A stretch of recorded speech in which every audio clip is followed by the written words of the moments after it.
Halo teman-teman, perkenalkan nama saya Yandris William Octavianus. Saya mahasiswa Ilmu Komputer Undana. Di sini saya akan menjelaskan tentang sistem pakar mendiagnosis kerusakan motherboard pada laptop. Baik, metode yang digunakan di sini adalah metode forward chaining, di mana metode ini adalah metode untuk mencari atau melacak untuk menghasilkan suatu kesimpulan atau tujuan. Untuk hasil wawancara di sini kita dapat dari Gersom Eliezer PH. Dia adalah teknisi di DMC Weibo. Kerusakan yang kita dapat dari hasil wawancara ini adalah yang pertama IC power, RAM, VGA, prosesor, port dan konektor, dan chipset. Untuk gejala kerusakan pada IC power itu adalah arus listrik tidak stabil. Untuk RAM, blue screen, gagal BIOS, dan layar blank. Untuk VGA yaitu layar tidak tampil atau tidak stabil, fan tidak beroperasi, tiba-tiba layar blank, dan tiba-tiba masuk BIOS. Untuk gejala pada prosesor yaitu sering mati, gagal hidup, pasta kering, dan juga cepat panas.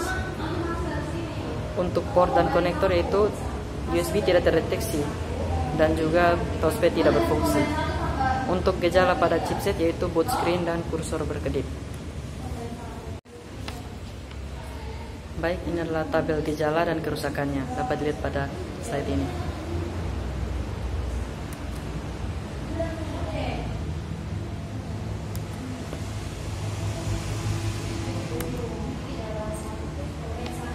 Ini adalah basic pengetahuan dan baris aturan atau rules. Yang pertama yaitu if arus listrik tidak stabil, then IC power atau chipset. Yang kedua, if blue screen and gagal BIOS and setup tidak finish and layar blank, then RAM. If layar tidak tampil atau tidak stabil and video game tiba-tiba layar blank and fan tidak beroperasi and tiba-tiba masuk BIOS, then VGA. If sering mati and gagal hidup and pasta kering and cepat panas, then prosesor. If tidak bisa mendeteksi USB and touchpad tidak berfungsi, then port and konektor. If boot screen and kursor berkedip, dan chipset. Untuk graf penelusuran dan pelacakan menggunakan inferensi forward chaining dapat dilihat untuk kerusakan yang pertama yaitu G04 itu adalah chipset. Untuk kerusakan yang kedua G05, G06, dan G07 itu adalah RAM. Untuk kerusakan yang ketiga yaitu G08, G09, G02, dan G010 itu adalah VGA. Untuk kerusakan keempat yaitu G11, G01, dan G16, dan juga G03 itu adalah prosesor. Untuk kerusakan yang kelima yaitu G12 dan G13 itu adalah port and connector. Untuk kerusakan keenam yaitu G14 dan G15 itu adalah chipset. Metode mesin inferensi atau mekanisme inferensi itu adalah mendiagnosa kerusakan motherboard pada laptop. Misalnya jika ada seseorang yang ingin mengetahui kerusakan apa saja yang sering terjadi pada default laptop dengan gejalanya, yang pertama cepat panas, pasta kering, sering mati, dan gagal hidup. Baik, untuk langkah pertama ini adalah tabel dari mesin inferensi yang belum dimasukkan atribut atau belum melakukan pencarian. Untuk langkah kedua di sini adalah kita memasukkan atribut yang pertama yaitu G16 cepat panas. Kita melakukan pencarian dari rules yang pertama yaitu apakah G16 ini ada pada rules yang pertama ini atau tidak. Dapat dilihat pada tabel 2.3 ini. Ternyata tidak ada. Maka kita memberi nilai false pada premis nomor yang pertama dari rules yang pertama ini. Selanjutnya kita mencari di rules nomor 2 pada premis yang pertama. Kita lihat apakah ada atau tidak G16. Ternyata tidak ada. Kita memberi nilai false pada premis yang pertama, rules nomor 2. Lanjut ke rules yang ketiga, kita melakukan pengecekan apakah G16 ada atau tidak pada rules yang ketiga ini. Ternyata tidak ada, kita memberi nilai false. Selanjutnya kita melakukan pencarian pada rules nomor 4 apakah G16 ini ada atau tidak, dan ternyata ada pada rules yang keempat. Kita memberi nilai true. Selanjutnya kita melakukan pencarian pada rules yang kelima, apakah G16 ada atau tidak, ternyata tidak ada. Kita memberi nilai false. Lanjut pada rules yang keenam, kita melakukan pencarian apakah G16 ini ada atau tidak, ternyata tidak ada juga, maka kita memberikan nilai false. Berdasarkan hasil sebuah ini kita dapat lihat bahwa rules yang pertama ini hanya mempunyai satu premis nomor saja, dan setelah dilakukan pengecekan ternyata G16 tidak ada, maka kita langsung memberi nilai D atau langsung di-discard atau dibuang. Langkah ketiga.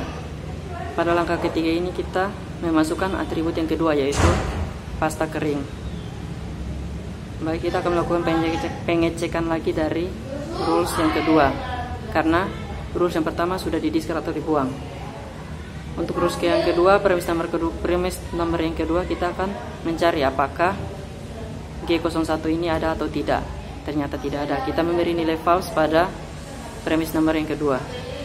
Selanjutnya kita mencari pada rules yang ketiga apakah G01 ini ada atau tidak. Ternyata tidak ada.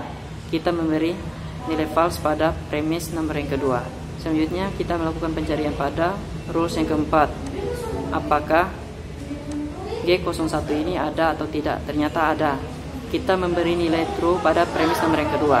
Selanjutnya kita melakukan pencarian pada rules yang kelima, yaitu apakah G01 ini ada atau tidak pada rules yang kelima ini. Ternyata tidak ada. Kita memberi nilai false pada premis nomor yang kedua. Selanjutnya kita mencari pada rules yang keenam apakah G01 ini ada atau tidak, dan ternyata tidak ada, maka kita memberi nilai false. Dan setelah dilakukan pencarian, di sini kita memberi nilai D atau discard pada rules kelima dan keenam, karena seluruh premisnya sudah dicari dan tidak terdapat G01. Langkah keempat. Di sini kita akan memasukkan atribut G03 sering mati. Selanjutnya kita akan melakukan pencarian pada rules nomor 2, apakah G03 ini ada atau tidak. Ternyata tidak ada. Kita langsung memberi nilai false pada premis nomor yang ketiga. Selanjutnya ke rules nomor 3, kita melakukan pengecekan apakah G03 ini ada atau tidak. Ternyata tidak ada juga.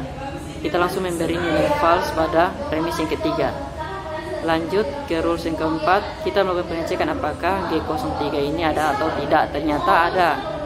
Langsung kita memberi nilai true pada premis yang ketiga. Baik, karena setelah dilakukan pencarian ternyata premis 2 dan 3 ini tidak ada G03, maka kita langsung memberikan nilai D atau discard pada kedua rules tersebut. Selanjutnya langkah yang kelima.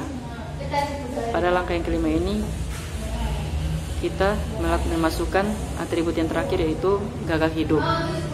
Kita langsung melakukan pengecekan pada rules yang keempat, apakah gagal hidup atau G11 ini ada atau tidak pada rules yang keempat ini. Ternyata ada G11 gagal hidup. Kita langsung memberikan nilai true pada premis yang keempat. Dan di sini kita mendapatkan calon solusinya pada rules yang keempat.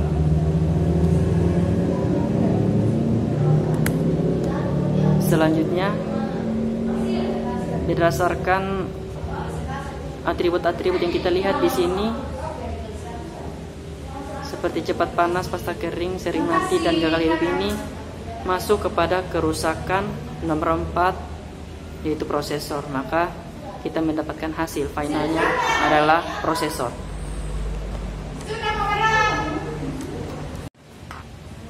Penalaran dalam ketidakpastian dengan certainty factor, yaitu kita memasukkan kembali keempat atribut tersebut, G01, G03, G11, G16 dengan bobot user 0,7, 0,8, 0,6, dan 0,9. Untuk bobot pakarnya 0,6, 0,7, 0,5, dan 0,8. Bobot user dikalikan dengan bobot pakar, sehingga menghasilkan G01 adalah 0,42, G03 0,56, G11 0,30, dan G16 0,72. Di sini kita mengkalikan G01 dan G03 sehingga menghasilkan 0,74. Hasil dari 0,74 tadi dikalikan dengan G11 sehingga menjadi 0,82. Hasil dari 0,82 tadi langsung dikalikan dengan G16 sehingga menghasilkan 0,95. Untuk nilai presentasi dari 0,95 ini adalah 94,99808%. Sekian dan terima kasih.